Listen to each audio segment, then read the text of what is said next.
Hi, I'm Samaira Sandhu and Today I'll be telling you how to get this ultimate defined sculpted look with Lakme Multislayer Sticks. But first, it's very important to know your face shape in order to use the right application techniques. So, using the Lakme DefineU app, I've identified my face shape as oval. I'm going to first draw the number 1 with my foundation stick in the shade Cool Ivory.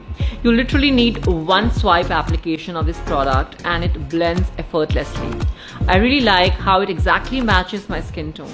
The second step is applying the blush stick in the shade Pink Powerhouse, which adds the perfect sun-kissed pigment to my cheeks. Then I go on to number 3 with the contour stick in the shade Bold Drama Neutral Medium, which blending in an upward direction gives my face a snatched look. Lastly, the final step is using the highlighter in the shade Golden Gleam. This gives a lovely high glam sheen and comes in a gorgeous shade range. And this is the final look